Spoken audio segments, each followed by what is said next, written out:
I can't remember what we were doing. We were like coloring or something like that. Mm-hmm. And she needed something. She was like, I need a whatever pencil or crayon or whatever it was. I got in trouble because apparently I jumped over and on top of one of the tables to then go run to where the cubbies or whatever it was to go get that. And didn't understand why no one else got the stakes were so high. Welcome to Podcrushed. We're your hosts. I'm Penn. I'm Nava. And I'm Sophie. And I think we could have been your middle school besties. Coordinating our outfits to match our mood rings. Welcome to Podcrushed. That's not what they want to hear. That's just not what they want. I think people want to hear it. I don't. I agree with Penn. Welcome to Podcrushed. I apologize to everyone. He's like, let me just do that again. Yeah. Just give the people what they really want. Take 3. Nava, is it true that you take a picture of your dog, Oliver, who does really have beautiful natural highlights? Beautiful hair. You take a picture of him to show to your stylist? I take a picture of him and a woman. Okay. So like I'll choose like a woman whose style I like. But Oliver, I'm going to post a picture on the Podcrushed account so you can see it. Oliver is my dad's long hair dachshund who I take care of like 30% of the time. I steal him and keep him.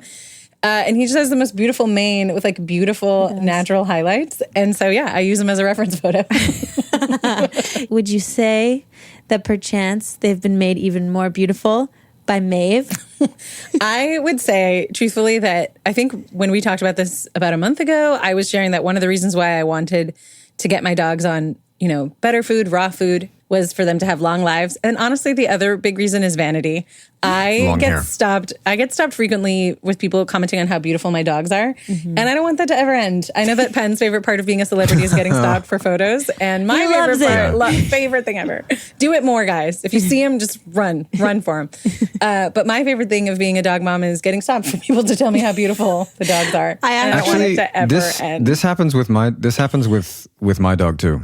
Really? So it's the big one. You? It's the Lobo, the husky. He gets stopped all the time if they haven't already stopped and recognized me. And usually like one begets the other. One's like, oh, your dog is so beautiful. Oh, yeah. And then they look at me. Because also, let's be real, people look at the dog first. Yeah, it's true. Which I effing hate. You just want all that spotlight for yourself.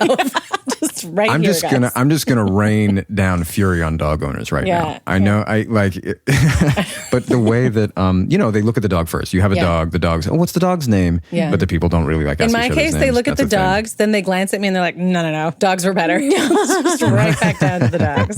When I'm walking by with this is not about a dog, but my dog, my pet, Anais. my version of a dog. When people don't stop, like when people don't look at her, I'm like, how could you? Like, you are cold-hearted. Maybe you need to get Anais on some Maeve. I don't know. I've heard it does wonders. Human approved. Yeah, human approved. Penn, I have a serious question for you. You have told us many times that Lobo is a picky eater. It's very hard to get him on the same meal more than once a day. How's it been going with Maeve? He eats now more regularly than I can recall him eating. I think he does love raw. It's clear that it's better for them. In fact, I'm not entirely sure, but just 2 nights ago, I got home from work really late. Everybody was asleep. He was on the couch, and I looked at him, and I thought, oh, Dom got him groomed today. Like his hair, he looked like very freshly cleaned. Yeah. And then I went and gave him a little nudge and a kiss, and I was like, no, I'm pretty sure he's not clean. So maybe it's Maeve? Sure maybe he's born with it, maybe it's Maeve. Yeah. You know who else I want to just waltz over and give a sweet little nudge and a kiss? Tyler James Williams. Honestly, same. Tyler is an actor you know and love from shows like Abbott Elementary, where he plays the first grade teacher, Gregory Eddy.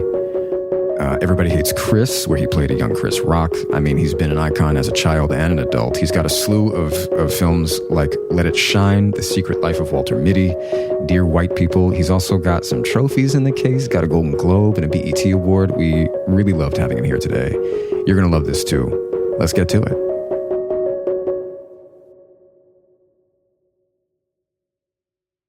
Hello, Tyler. Thank you for coming on, man. Dude, of course. Thank you for having me. Sorry about the wait and all of that. No, not at all. Was it 2 minutes? That's, well, we'll have a talk afterward. I try to be a bit more punctual. I'm so sorry. I'll rake myself over the coals later. There, we start in adolescence because it's such a formative time. Right. And the joke or the hook or whatever, the reason it works, if it does, is that I did not finish middle school because I was, working. And so I'm a middle school dropout, technically. And then Nava and Sophie were middle school teachers / administrators. So, and they don't do that anymore. But, so we all have this kind of thing in common, and we start there, and then we kind of go anywhere. You and I have more in common than I thought. Did you also? 6th grade. That's 6th grade. Right? Yeah. You might be an elementary school dropout. Yeah. Oh, hey. But yeah, like 6th, 7th grade. And all that, I got like my first show, and that was it. I haven't seen it inside of the school since. Until the sets. Now. Yeah. Until the set. You run the school. Exactly. I guess I knew that you got this at 13. Everybody hates Chris, but right. Yeah. So you didn't even finish your first year of middle school? Well, Tyler started acting when he was 4, right? Right. I was 4. So work had started picking up enough that the school was getting annoyed by 6th grade. Wow. I was like working enough then. So I had kind of gotten pulled out into this like hybrid homeschooling thing. And then by the time I turned 13, I was completely moved to LA. Wow. How did you feel at that point? First, I genuinely hated going to school. That was like, wow. It was not for me at all. So when it was time to like leave the brick and mortar part of it, I was like hype. I then ended up doing this like online hybrid program thing. And yeah, I did that all the way up through high school. Do I remember anything? No. Because I was doing a show at the time, and it makes it really easy your short-term memory is really strong. Yeah. Interesting. So I would essentially just cram stuff like I would lines, test, get things done, move on. I did great in Spanish. Can't speak a word of it. Can't speak a word. The good thing is like I was on a show with other kids that were around the same age. So we were all kind of doing the hybrid homeschool studio teacher thing together. It kind of resembled what I guess a small classroom would be like. Yeah. What was it that you hated about school? The same thing I kind of hate about life, and I say this in the best possible way: people. Like I just, I'm not cool. It's not specific to anybody. I say this all the time. That has nothing to do with y'all specifically. It's great. I don't know. I guess I've always kind of been like more introverted than extroverted. So big groups of people never really worked for me. I fundamentally always had an issue with the idea of testing. Yeah. I don't like being tested in general in life to see if I know or see if I have. And that always threw me a bit. I did really poorly in testing. But then they would find that I knew all the information. I had it. I just didn't like that. It always felt fairly antagonistic. Interesting. That's true. Yeah. I don't know if that's anyone else's experience. No, I totally. I It resonates. Yeah. Pretty right. I feel like Nava and Sophie, you guys might be good testers. Were you good testers? No, not at all. No, Nava, you probably I don't know. Right? I think I'm good. No, I'm a good tester in certain things, but like math, science, I was going to say I'm not a good tester, but I think I just actually don't understand anything in math and science. So the test might accurately reflect my ignorance. So I might be an accurate tester. I don't know. The reason that I asked you, Tyler, impressed, like what was it specifically that you hated about school was because I'm like, I think I also hated school, but I've never really like articulated that. And when you said it, Nava's response and my response were quite different. Nava was like, really? And I was like, ooh. No, honestly, the word antagonistic resonated with me because I'd never thought about that word in relationship to tests, but I also felt pressed and antagonized. Like, why are you coming at me? So, like, tests can feel so cold and hard. And they're like, do you know this? Do you know this? Do you know this? Right. You don't know it, do you? And I think because... And Penn, you probably resonate with this. So much of what we do, especially at that time, auditioning as frequently as you are, that's so much a part of your life. It was just another area that was happening where that I wasn't passionate about. You know what I mean? Like, at least with auditioning, I get a chance to come forward and give you what I love to do. Here's my interpretation of this thing. There's something driving me through it. I think it was a lot for me to handle that much of a proving ground over and over and over again in multiple areas in my life. And I wasn't particularly passionate about the things I was, learning in about school. tests. Yeah. No, I wasn't passionate about the SAT. I wasn't. Yeah. Gosh, what a nightmare. So you mentioned like being able to deal with rejection. Right.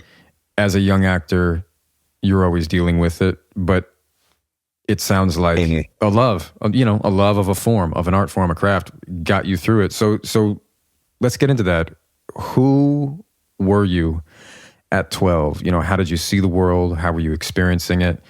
How were you feeling and thinking? Just give us like a portrait if you can. At 12, I really wanted to make people happy. I think that was the number one thing, is I wanted to do a really good job at whatever it is I was tasked to do. As a performer, I think just as a child, I was a child that kind of really aimed to please. I was the one that it was like, oh, he's so well behaved, partially by way of parenting and otherwise because it was something that I felt the need to deliver. Oh, the world was so cute. When I really think about it, the world was so cute. I was in New York. And New York is one of those places that's so big while also being so small. Yeah. And it cultivates a real sense of independence when you grow up there. It felt like really anything was possible. And I also felt like I had a lot to prove. That was a huge thing. I remember there being this overwhelming sense of I have to prove something. I didn't know why or what, but I felt it strongly. Tyler, you always speak really fondly about your parents, and I sometimes assume that child actors just I'm like, oh, their parents must be terrible, which is a terrible assumption to make, but that doesn't seem to be the case for you. God bless. And I was just curious about your dynamics with your parents and how you got into this sort of world at such a young age. Whose idea was that? And I think, my parents were definitely different in the way that they handled things. So they were already on the entertainment side. They were singers and musicians. That's how they met. So when my brothers and I came out fairly creative, no one was surprised. Yeah. They just didn't treat it like a career, which was so interesting. They treated it like, you take your kid to soccer. Are you taking your kid to soccer, making sure that they are driving at going to play professionally? No, they just do it because they love it. So that's what we did at first. And I think that was the core difference. And I think my experience then with a lot of people is the stakes were always really low. My father particularly is one of those people who has always made it very clear that he was down to walk away from the industry, and I think waited for opportunities for it to happen so he could put his foot down and just say it and walk off. Yeah. So we always felt like the door was open. We always felt like the door was open to walk out whenever we wanted to. So it helped a lot of things. But I'd also say that, I think what happens a lot of times is parents and child actors themselves get a bad rap, because there's this period of time when stuff starts to happen that I've seen it happen a few different times. I don't think there's any way for the parent or the kid to be prepared for it. It's almost guaranteed that everyone makes massive mistakes in that period of time. I think a lot of people think about the what if they make it without actually considering the what if they make it, not just the upsides, the down as well. Yeah.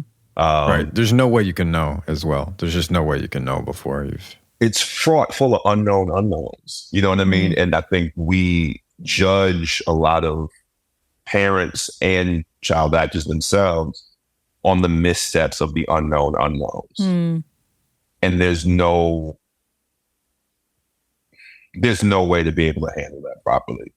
And that's the thing that they just don't see. And I think I particularly try to give my parents as much grace as possible for those things. Penn, does that, in your experience, right, of what we all went through in a very specific way that's unique to each of us. Do you feel like there are any common denominators that you find in people who handle the transition well? You talking about the transition from auditioning and not, quote unquote, making it to working consistently, and then having sort of turned the dream into a reality at whatever level it is? Is that what you mean? Yeah, regardless of what the level is. What happens when it goes from something you're chasing to something you're living in? That's a good question. So there's a set of people who I grew up with, amongst whom are like, and I wasn't really close with any of them. I had a lot of mutual friends, but people like Hilary Duff, Shia LaBeouf. Why are they the only two that's coming to mind now? And I can't think of any others. I don't know who else they. There's a Nav and Sophie have heard me. There's just a lot of people I came up alongside in LA though. Right. Well, maybe the common denominator is at some point you don't handle it well. I feel like everybody lost their humility for a second, at least, including myself. And it didn't actually have that much to do with fame. It had a lot more to do with pace of work, the nature of the work. Interesting. How unrelatable that seems to be to virtually everyone else who's not doing it at the time. Right. That actually, I think, has the most part. Yeah. Yeah, I don't know if there is a way.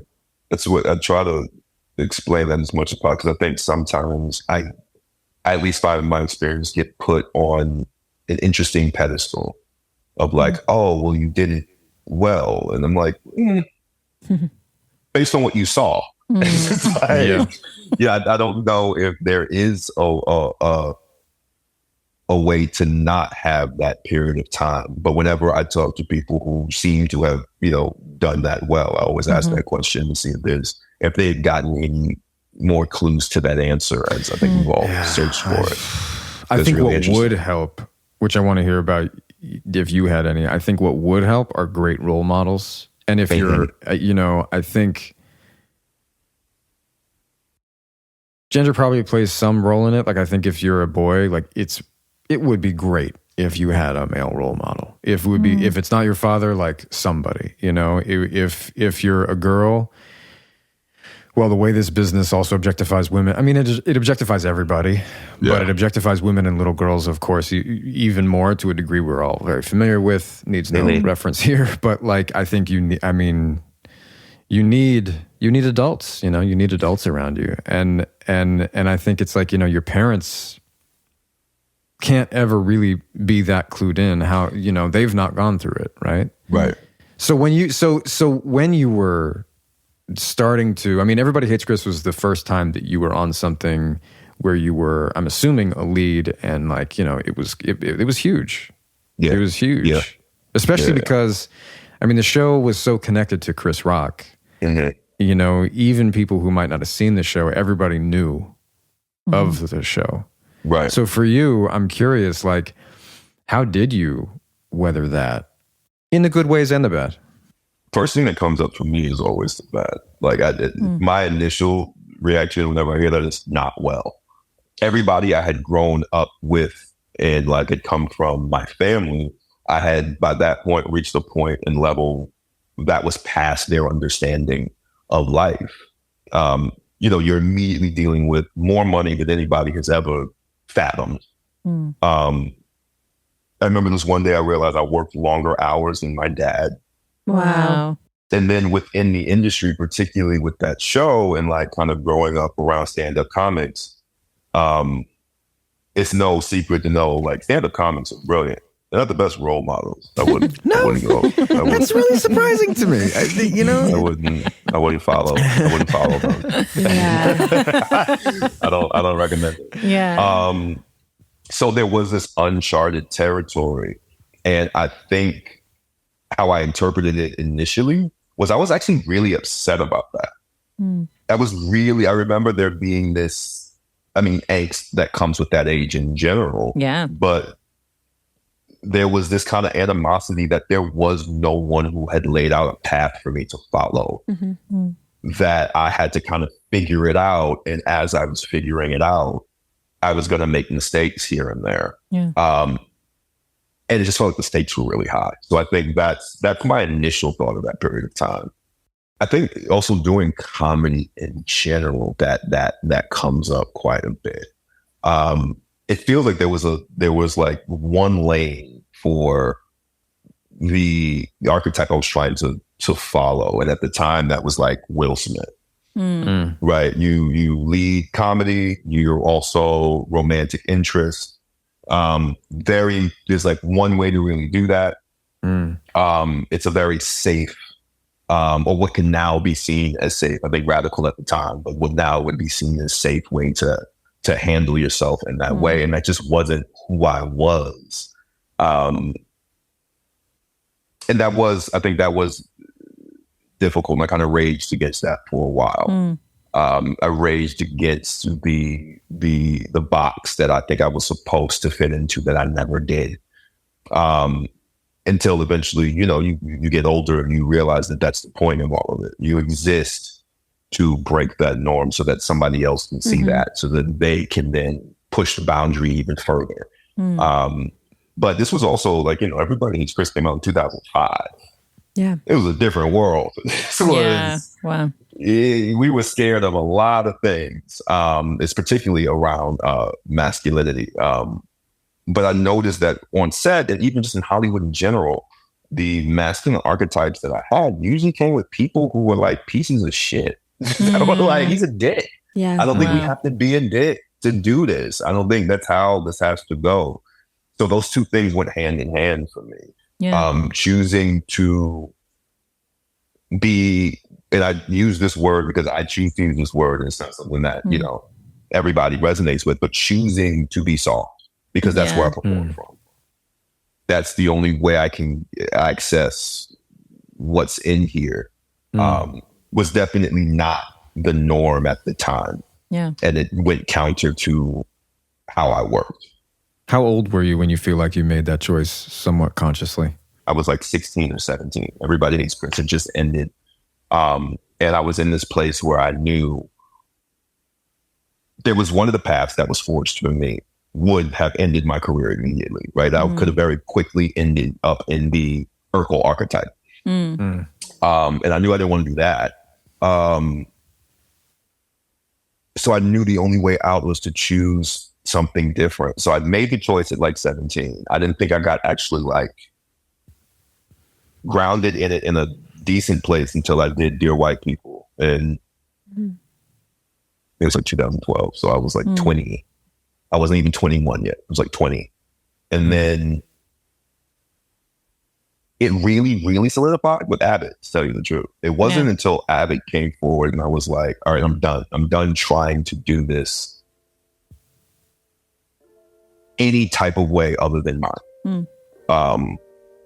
And then Quinta kind of gave me the room to do that and run with it. That's when I really got rooted in it. So it was like a 15 year.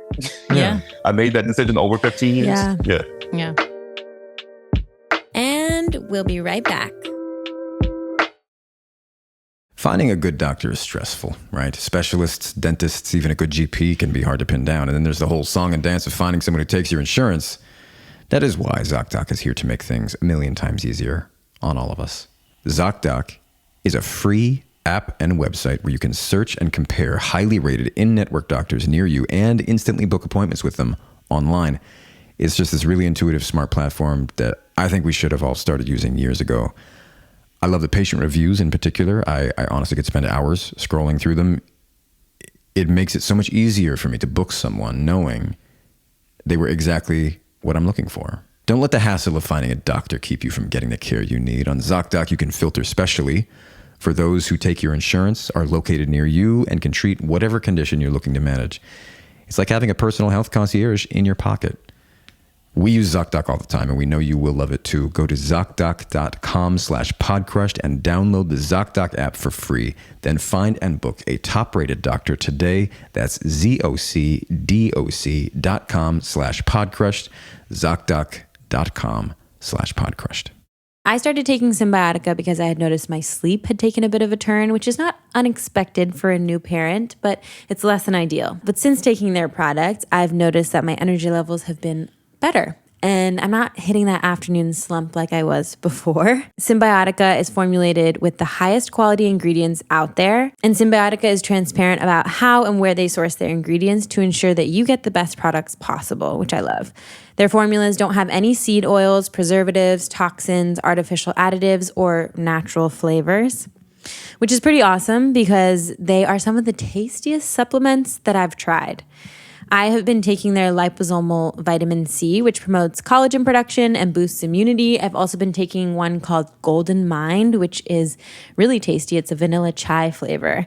You can take it with whatever drink you like to have in the morning or whenever, but I just knock it back. I just take it straight from the pouch and it's tasty even like that. Feel more energized, alert, and balanced with high quality supplements that work. Head over to Symbiotica.com and use code PODCRUSHED for 20% off plus free shipping on your subscription order. We do like to get these classic sort of first crush or rejection or heartbreak or love. For most people who've been to, by the way, like middle school and high school, you generally have those experiences, I don't know, on lunch, there's lockers Dances. Involved. Yeah. But for you, there was none of that. So do you have any significant stories or memories of your introduction to love and heartbreak kind of? I was one of those kids that came out immediately wanting to be monogamous. I remember having my first crush, which at the time felt like love. It was monumental. I was 4. So I remember it clearly, 4, and I wanted to take care of her in every way possible. So sweet. The stakes were so high for me. That's the first one I can really track, and I remember that feeling of wanting to take care of someone. How did you express that at 4? I remember I got in trouble because I can't remember what we were doing. We were coloring or something like that. Mm-hmm. And she needed something. She was like, I need a pencil, a crayon, or whatever it was. I got in trouble because apparently I jumped over and on top of one of the tables to then go run to where the cubbies or whatever it was to go get that. And didn't understand why no one else got that the stakes were so high for me. I just really didn't understand why I was in trouble. She said she needed it, and I went to go get it. So that I remember that feeling for sure. I was always a kid who looked much younger than what I was. So I remember being still in school and looking like I was in the 4th grade, but I was in the 6th. Mm-hmm. So I remember experiencing a good amount of rejection in that way and feeling this sense of inadequacy as I would have crushes on people. And at that point, I think everyone's trying to get away from their adolescence. So you're definitely not looking for somebody who looks younger. Yeah. So I remember feeling that and it felt musically when notes create dissonance, and it doesn't sit right. I remember that it just didn't sit right with my energy. But then when I started the show, it really turned up because there was an aspect of Everybody Hates Chris that was, this person can never win. That's the whole crux of this show, right? The comedy dies once he starts to win. And I think at that time I was having a really difficult time separating the work from me and me from the work. When you're that young, I really had the same, It's almost impossible. Yeah, you take everything personally. Right. So I'm being brought in love interest after love interest. To deny you. Exactly. That was my 4 years. That was all 4 years. And I found I carried a lot of that into my adulthood. where it had felt like there was a lot more rejection than there actually was because of that. Yeah. So it's like you lived through the 80s in Brooklyn, New York, getting rejected by girl after girl after girl, even though that's not what happened. That's actually not what happened, because that's how very it interesting. sits with you. And so I found, that set the stage for my 20s. I felt like I was like working through that in my 20s. And even now, there's this aspect of like, what I love about Abbott is I get to play that sense of longing, play that, tap into this childlike aspect of this character who's in his, mid to late 20s, but bring the hurt and the pain and the stuff from 12, 13, 14 and like mix that in there with him. But that's I think it's part of my artistic being at this time. Nothing has shaped me more than that aspect of my life as an artist. Yeah. Tyler, this is like skipping ahead a little bit, but just because we're on the topic of love, I was thinking about your character and Quinta's character, and they have this like, classic will they, won't they, which I actually feel like a lot of shows don't do anymore. And it's been really nice. Right. It's always like enjoyable, juicy, as I like to say. But I was wondering, in real life, do you think it's a red flag when people have that dynamic, or do you think there's like something to say for a slow burn? The like 13, 14, 15-year-old in me says, yes, that is a red flag, run. But as an adult, like, no, I don't think so. If you want to know if something is like true and real, it has to evolve and take several different forms first. I think we put such an emphasis on immediate acceptance. I feel this way for you. You got to feel that way back, or else I'm upset and we'll never do this. It doesn't necessarily happen that way. Can you maintain that feeling that you have through multiple iterations of the relationship? I have a thing right now that I'm obsessed with platonic love. I'm like, really, like, we don't see it a lot. Yeah. We don't see particularly men and women have platonic love for each other in a way that doesn't have to be inherently romantic. Yeah. And when I think about like the purest version of that, like, that's what it is. It's regardless of where this goes, or if there is any sense of commitment or attachment or possession, I still feel this way. So no, do I think it's inherently a red flag?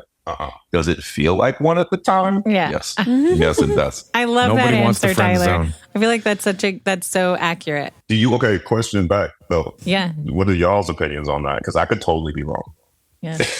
I really don't think there's a right or a wrong personally, because I think it's really contextual. I think everybody is actually different, especially when they come together. Now, there are obviously so many, like we've had a lot of experts on here. I say a lot. We've had a handful of great experts, which makes it feel like a lot. And it feels to me like there are definitely norms and kind of laws and principles of relationships. So you can definitely, I feel like one of those experts could speak to this in a different way, but I feel like when people come together, there's something totally unique about that potential relationship. And you just never, I feel like you can't really say anything across the board. It just matters about what actually then does happen, I think it's, that's my broadest, softest, soft gloves kind of answer, but I'm curious what you guys think. Yeah, I think what you said is beautiful, Tyler, and I agree. Not me. I thought maybe you were going to say Penn. No. Penn, I no think platonic love here. You're sitting on the fence and it's boring.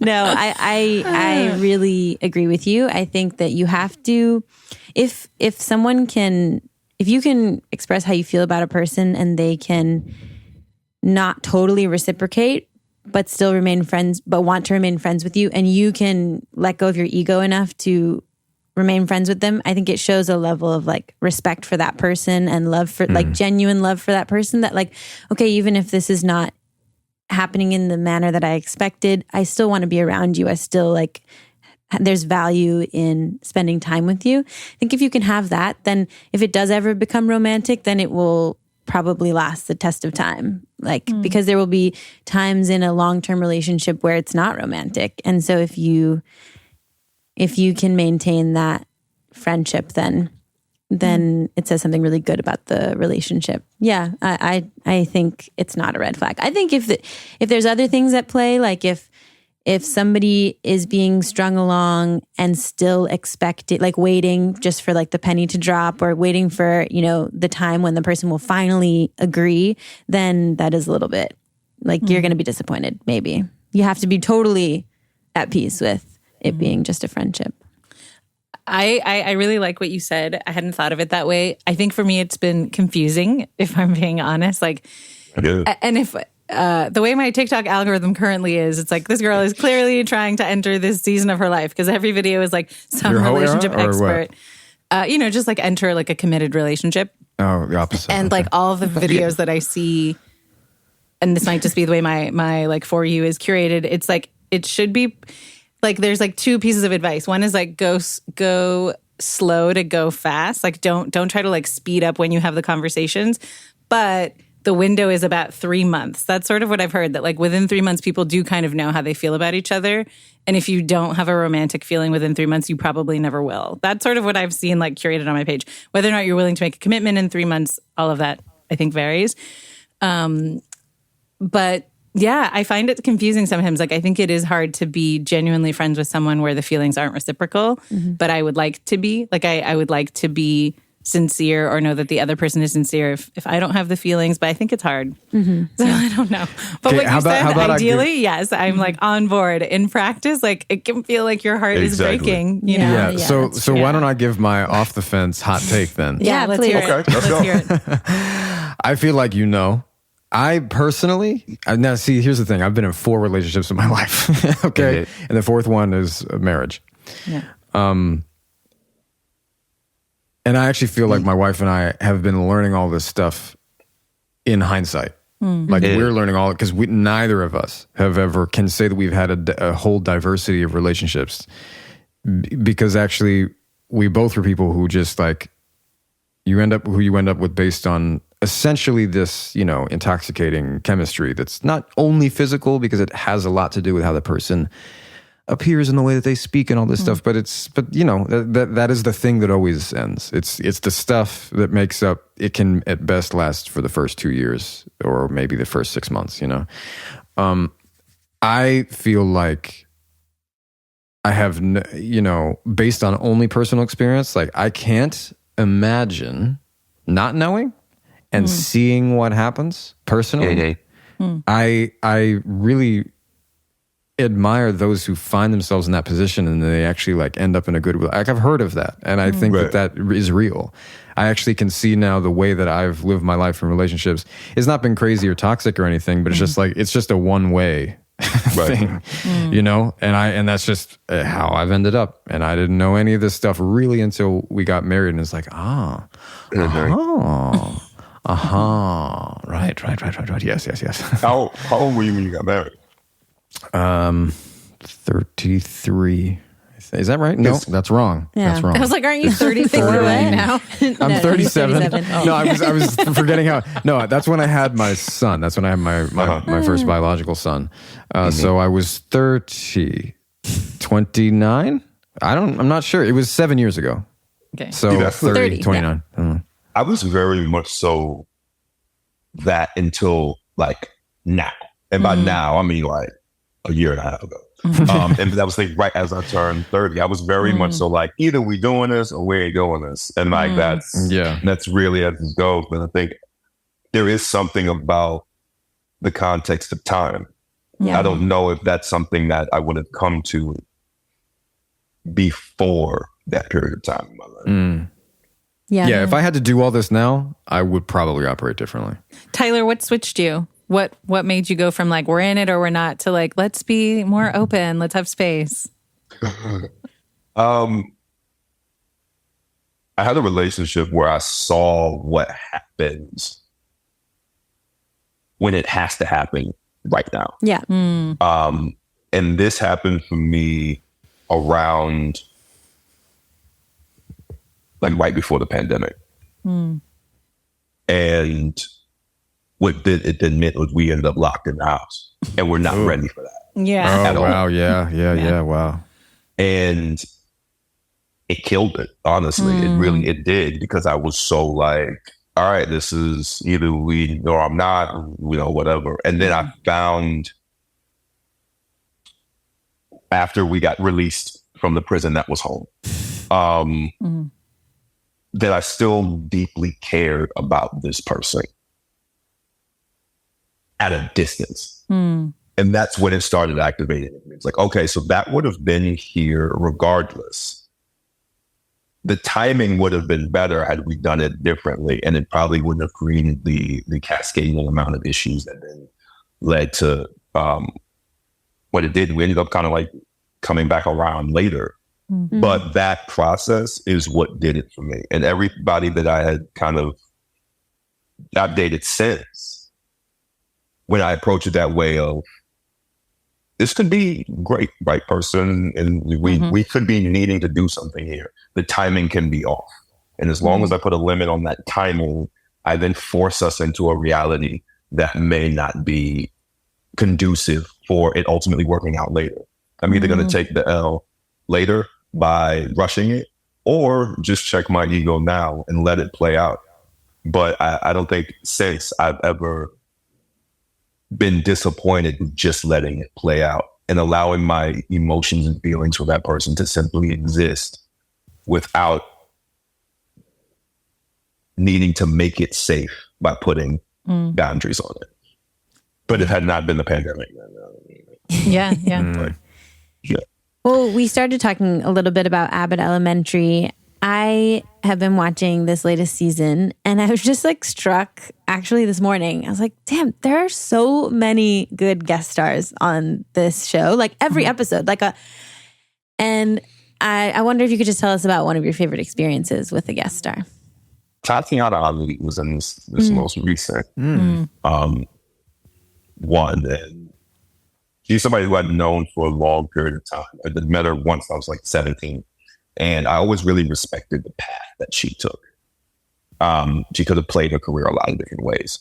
The fact that she chose to do it the way that she did, I've always really respected. And also, I think what people think is, if people step away for any reason or given a time, I think a lot of people assume it's because it got too difficult or it's not something that they can do.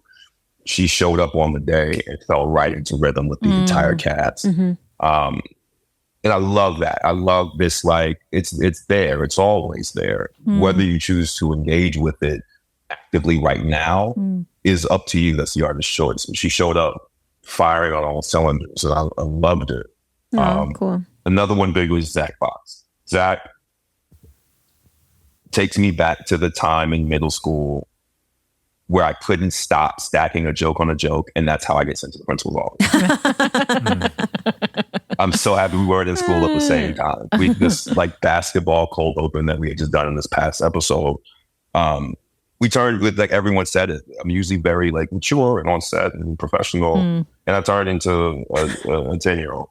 That's so sweet. And anybody who can get me there is like one of my favorites. I mean, we had a conversation about child acting earlier, and you've shared that you would rather work with a child actor over an adult any day. Yeah. And that's obviously not the common take. So I was curious to hear more about that. And also, we don't try to get clickbaity things. So I'm not trying to be clickbaity. And if you feel uncomfortable, you don't have to answer this. But I've just been like reading up on the quiet on set and all of the sort of all that stuff that's come out, and really been thinking about, why aren't sets safe for kids? Like, what are the missing ingredients? How can there be better adult behavior towards kids? And I also wondered if you had thoughts on that, since you've now been on both sides of it. Yeah, I prefer to work with kids because very rarely are kids pieces of shit. Shit. They're not allowed to be. So there's like boundaries, and like that's really what it is. I genuinely have more issues with like just pissy adults. Like, it's a job. Show up, know your shit, make your choices, do your work. Your crew is carrying all types of equipment all day long. We're not here to indulge your whatever's happening today. They had to check their shit at the door, and you check their shit at the door. And kids, again, with that need to please, typically do that. They'll show up, and if there is a mistake or if they do have a misstep, you see it weigh on them in a way that I think is healthy, because it enables them to perform better next go round. There's a lot of times it happens with adults that, like, a lot of times I've been on set with people who just, like, I don't know, Penn, you probably experienced this, who just don't know their lines. Like, they just don't. They just showed up and had no idea what they were saying today. Or who are, like, on their phone right up until action. And it's like, that's something that you only see with an adult actor and not with a kid, because they want to do a good job. And if they're struggling with something, it's usually because it's really hard. And I understand that this is really hard for you to grab. Let's, like, walk through it together. What could make sets safer for kids? Same thing. If adults could just stop being pieces of shit, it would be great. It would really be great. And, like, I've worked on all types of sets at all types of ages, and all, like, that's always what it boils down to. Some adult who feels entitled or is in a position where they're allowed to be a piece of shit. Because I know people in, like, grip or camera department who are also just in their personal lives pieces of shit, but they're not allowed to be that when they show up to work. There's this very specific thing that we do in this industry that gives certain actors, producers, writers, showrunners the room to show up as their worst self. And we excuse it as part of the creative process. And it rewards it, I think, in a lot of ways. It's sort of encouraged and rewarded. Not so explicitly, but in a way that somehow it is rewarded. It's true. Yes, no, that's definitely true. It's very simple to me. If that's it, like, we talk about it like it's this really hard thing to grapple with, and in some ways it may be a simple problem, simpler than we give it really credit for. Simple. And that's what with Abbott, that's where I draw my line. Like, if there are kids here, I don't care who you are, I don't care what you're saying, I don't care how hard the scene is, whatever they're going through. At any point in time, any of them is uncomfortable and is not having a good time, I'm walking off set. And thankfully, Abbott built I think there was a whole piece in the New Yorker or New York Times that recently went over, like, how we do that. But I've walked off set one time in my entire career, and it was over the treatment of a child. Wow. And it's just because the adults were allowed to be unprepared and let their emotions flare and all that. But there's other adults on the set who aren't allowed to do that. Yeah. Show up the same way. Stick around. We'll be right back. Well, on the topic of the timeline of Abbott, actually, this was my question. I think a lot of shows will throw in references and jokes that to try to, like, tie it to a specific time period that end up feeling a little bit, like, cheesy because they're just, like, a few months too late. But Abbott does not feel like that. It feels like it was written last week and it's now on my screen. And, like, there was this joke in an episode I was watching where Bradley Cooper came in, like, did a cameo, and there's a joke about, like, he's on a critically acclaimed, he's in a movie, and they're like, oh yeah, Oppenheimer. And then, like, it's just this whole joke where I'm like, this could have been written last week, I swear. And I don't know how that's possible. How does that work, that the writing, it's got to be quick, obviously, but what's the timeline like of Abbott? Like, how does it come to us so quickly and feel so fresh? You're off by, like, 3 weeks, but that's really it. Wow. Like, especially this season. So the strike ended, and we knew as soon as the strike ended, they were going to say, you guys are coming right back. Yeah. Are you on set right now? No, okay. I should be. They are for some reason. Okay. Never happens. But we are shooting currently. Got it. So once the strike was lifted, we were back that next week. Wow. So we've had this breakneck schedule where we're only, I think, like, episode, what just aired? Like 8? Like 7 or 8 just aired, and we're currently How many episodes do you do? We usually do 22. Okay, this year we're only doing 14. You're like one of the last relevant network shows. I guess that's what I'm realizing is that most shows now will shoot the whole season, like sit on it, and then it will come out episode by episode or come out all at once. But that's not the case with Abbott. I see. No, I think you guys just got 7. Yeah, and we're currently shooting 12. We're in the middle of 12. Wow. So we're not far ahead usually. And I think that's one of the things that's nice about network TV is that we can do that. I can give you a joke that we can realistically look at. Like Bradley came in, it feels like last month. Like I think it was like last month he was there and just airs now. Like it's that tight. But it keeps our writers' room on their toes. I think a lot of people look down on network TV, but when they really think about it, it's really hard. No, it is. No, it is. Very hard. It is. But actually, even if there are things about network television that obviously people are frustrated with, like the, I don't know, the standards and practices, that kind of stuff. Right. And rightfully so. But I mean, the amazing thing about Abbott is that it stands in a class not entirely of its own, because there are others. I mean, The Office was there, but that was before streaming still. So like, I can't think of the others that are. But there's now just so few network shows that feel truly relevant, like, really good. I mean, I would imagine for you that there's some, because it sounds like you've carried some frustrations with,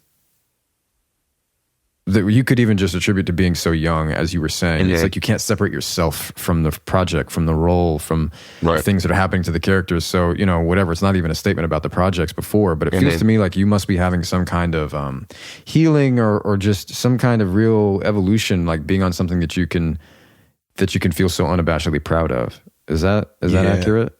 Yeah, that is, especially on network. I came from network. That's right, yeah. So you're like coming home.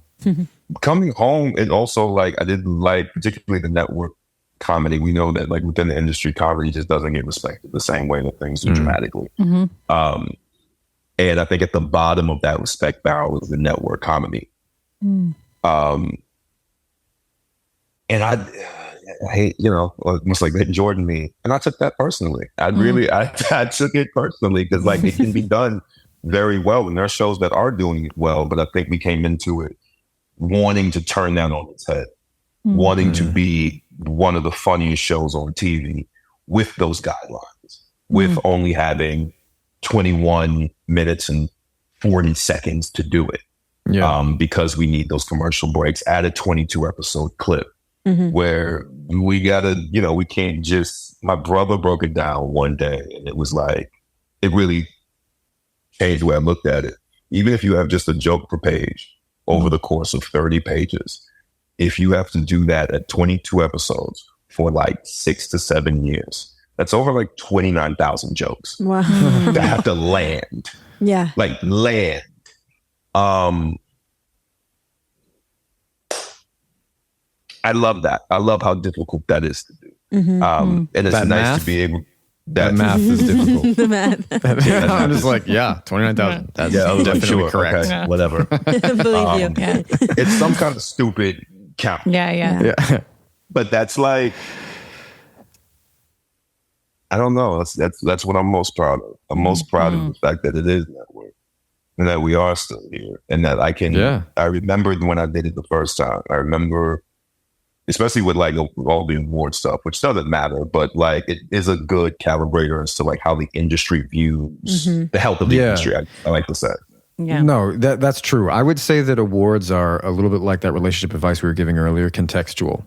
Sometimes they feel superfluous and kind of like irrelevant. There are times where it's helpful to everybody to be like, let's appreciate that this particular show is getting what it does deserve, because it actually means there's levels to it. Of course, there's so many levels to it, particularly Abbott. It's like thank God that show is getting its flowers. Like thank God you guys are feeling the way you feel about it. Like, and everybody else can say it too. Like I actually had not. Look, I don't watch a lot of TV. I I was watching it mostly for the first time to prep for this episode. And I was just like, man, I don't know why I hadn't watched it yet. Apart from the whole just TV, I don't, it's like so few things I do watch. I was just so like, I can't say I was pleasantly surprised. I wasn't surprised, but I was like relieved. I was like, oh, it is good. Oh, it is as good as everybody says. Like, oh yes. Yeah. Welcome, such a Penn. joy. I love that. I love that that's how people could feel about it. Because I do think that as an art form and art, like a medium specifically, network comedy needs to exist. I think for the health of like the country almost. You know what I mean? Like I think network is very specific because we have to get everybody. We can't have a niche So true. We can't exist. That's just not how that works. So if we can find stuff that everyone can laugh about, we're really good at finding stuff that everyone can argue about. We got that. We're so fucking good at that. Yeah. But we're finding things that everybody can laugh about. And when you have people from different walks of life all saying they found the same thing funny, they have more in common than they thought. And that's why I just like, I'm most proud of that. I think that's the thing. It's not necessarily like how well it does or how many like awards and shit it gets. It's the fact that we got more people laughing together than they thought they would have. Yeah, that's really sweet. Tyler, there's this study by the Norman Lear Center. I don't know the official name of that organization, but it was sort of looking at what is the most impactful way to change someone's perspective and to get people like to take action. So for instance, if you're trying to change the study that they did was if you're trying to change people's perspective on immigrants, and in this case, it was like to be more pro-immigrant. What was the best way to do it, and what actually led to people voting? That is like, voting for changes in that at the municipal level. Anyway, long story short, there was like shows that dealt with it really head on, like through dramas, were effective to a certain extent, but comedies were the most effective. And it was like where they would like it was like a very slow integration of the theme, and particularly through a character who was an immigrant, and it's not revealed that they're an immigrant until, further into the seasons, and then people are like really bought in.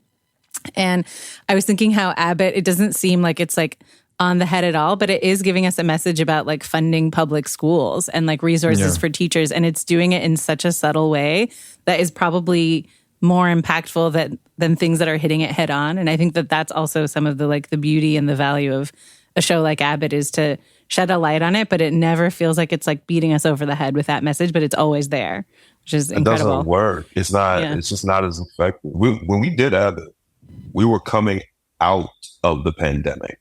So we had shot it like through 2021. But at that time, there was a lot of conversations about what teachers should and shouldn't be getting. And like, to be completely real, a lot of disrespect was being thrown around. Yeah. Then this show pops up and it humanizes them in a way. And it has you laughing, not at them, but with them. Yeah. And then next thing you know, you feel something.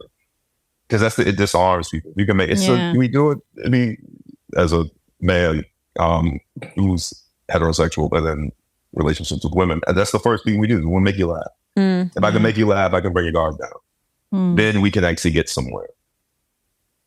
I think that works universally for all people. If you can make them laugh first, you can bring them down, then you can talk to them and give them what they need to get or what they may not be seeing. But as long as you're like, this sucks and you should care about it, I don't know if that really works. Yeah, it's true. It's so true. I'm going to try that next time. I think maybe that's why I'm not getting anywhere.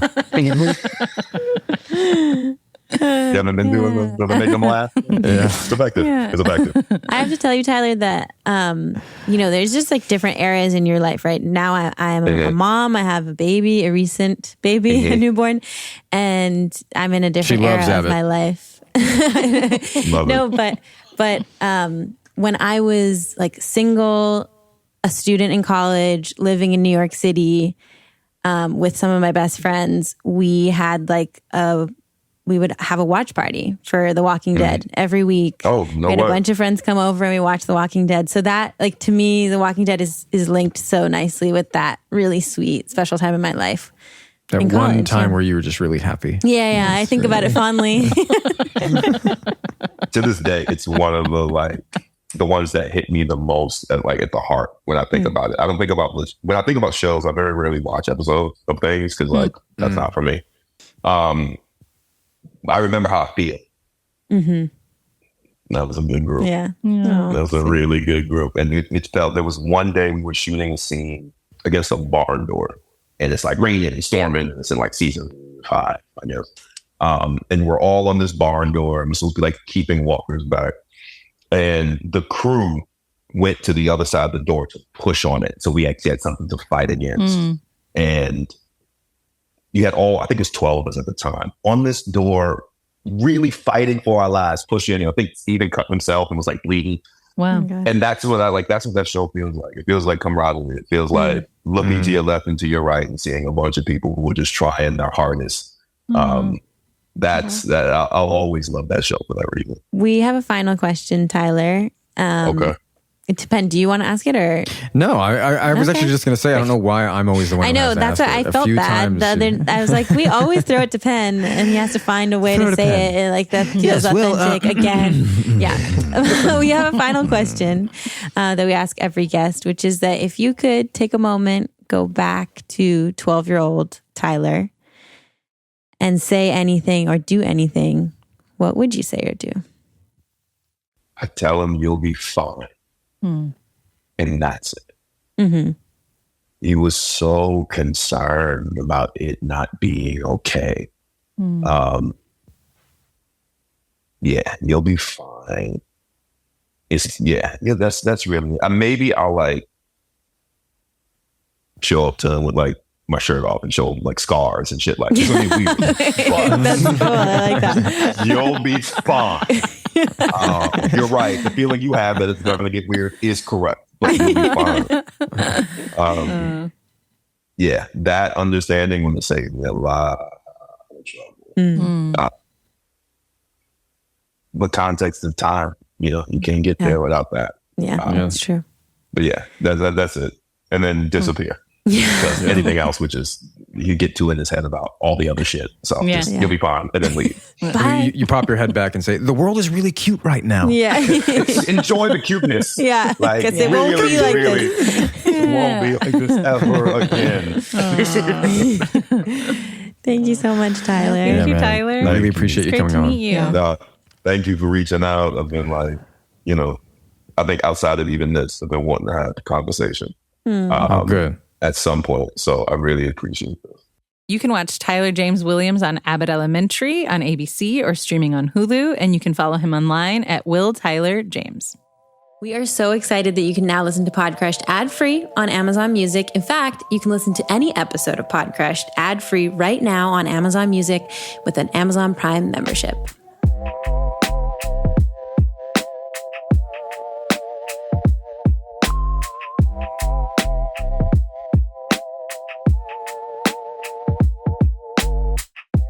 The other thing that's really sweet about right now is that my microphone, which necessarily has to be very close to my face, smells like almond butter. Oh. Because my little 3.5-year-old took it the other day. He picked up the mic and he said, "I'm going to work." Oh, that's what I do. That is really sweet. Yeah, and then he's like, "Don't cry." And I got it later, and I was like, "What is that smell? It smells kind of good, but like it's a microphone. What's going on?" And then I realized there's like an almond butter stain from where I grabbed it. Oh my God, that's so cute. Yeah, because he eats a lot of almond butter too. He eats so much. That's really cute.